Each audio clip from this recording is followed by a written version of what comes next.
Assalamualaikum warahmatullahi wabarakatuh. Perkenalkan, nama saya Wahyu Budi Prasetyo. Di sini saya akan mempresentasikan tentang piutang. Pengertian piutang dan klasifikasi piutang. Piutang adalah tagihan perusahaan kepada pihak ketiga yang timbul karena adanya suatu penjualan secara kredit. Piutang digunakan untuk menunjukkan klaim yang akan dilunasi dengan uang. Klasifikasi piutang ada 3, yaitu piutang dagang, dan piutang wesel.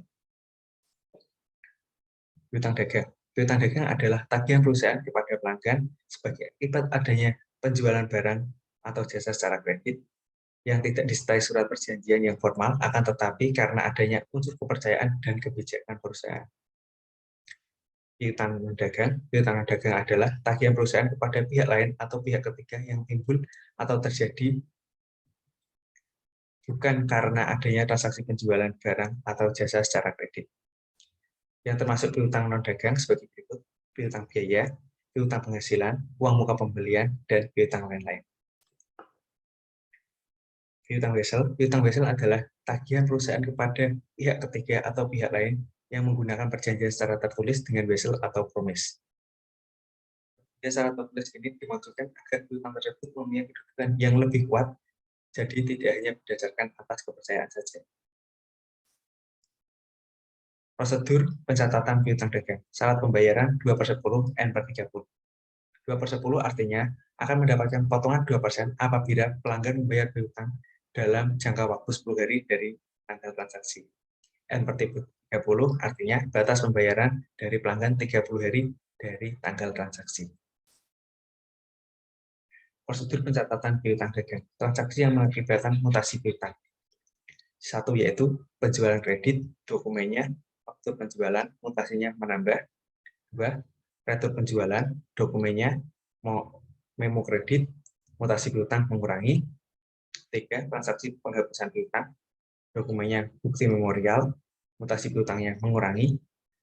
Yang keempat, transaksi penerimaan kas dari piutang, dokumennya bukti kas masuk, mutasi piutangnya menambah.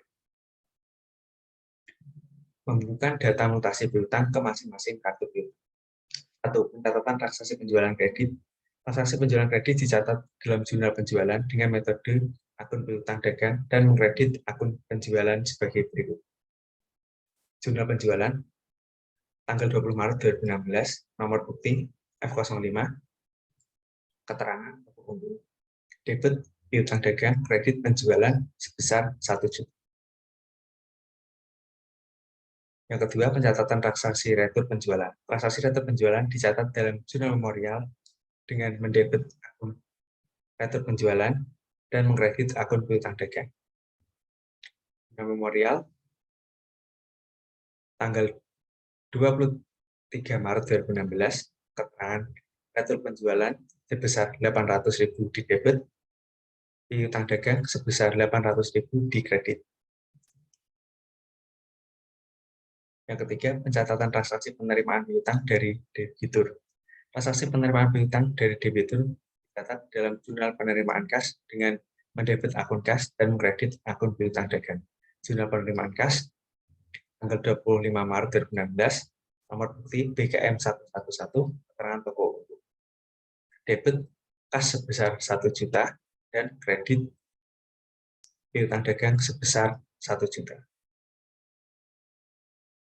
Pencatatan transaksi penghapusan piutang dagang dibagi menjadi 2, yaitu metode langsung dan metode tidak langsung, atau biasa disebut dengan cadangan.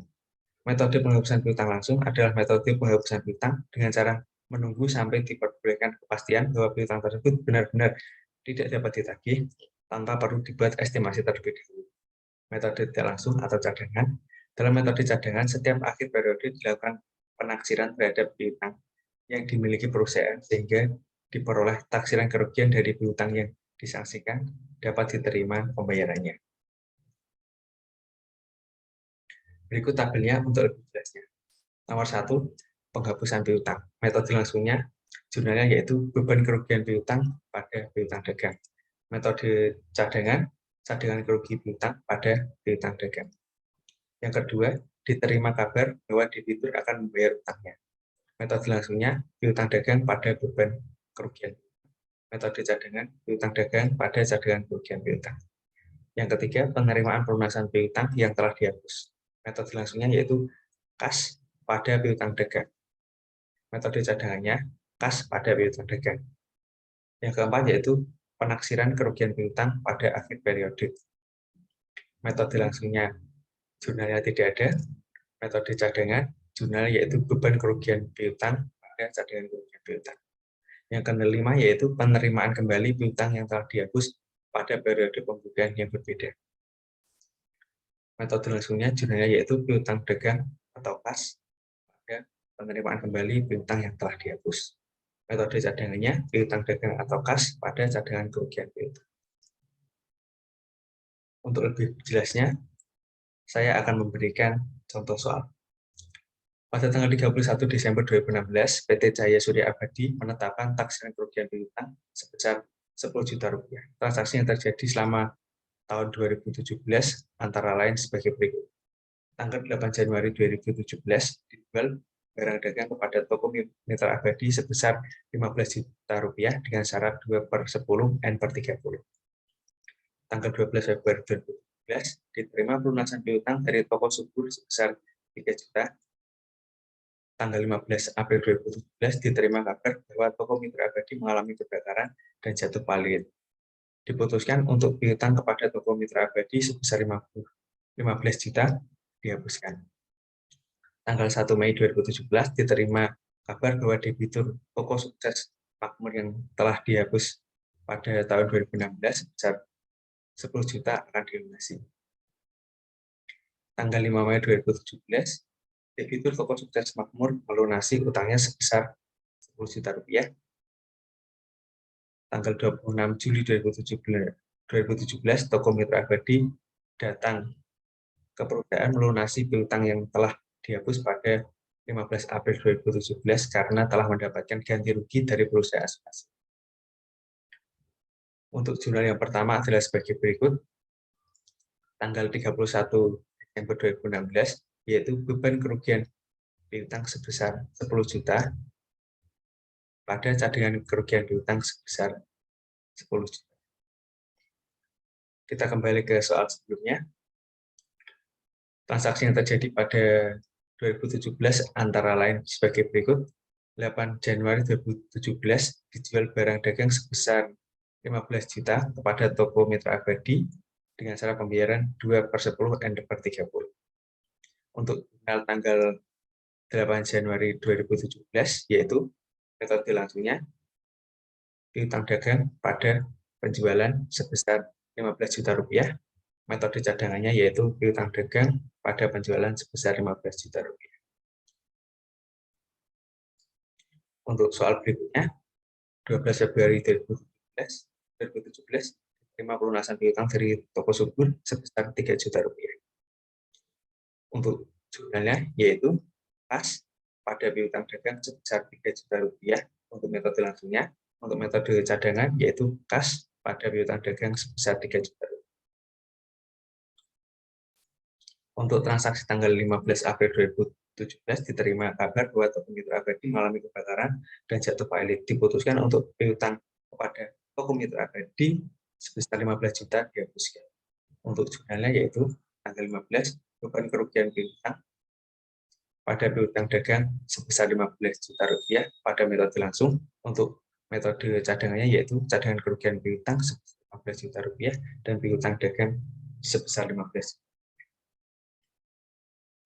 Pada tanggal 1 Mei 2017 diterima kabar bahwa debitur toko Sukses Makmur yang telah dihapus piutangnya pada tahun 2016 sebesar 10 juta akan dilunasi. Untuk jurnalnya tanggal 1 Mei 2017 yaitu metode langsungnya cadangan kerugian piutang pada penerimaan kembali piutang dagang yang telah dihapus sebesar 10 juta.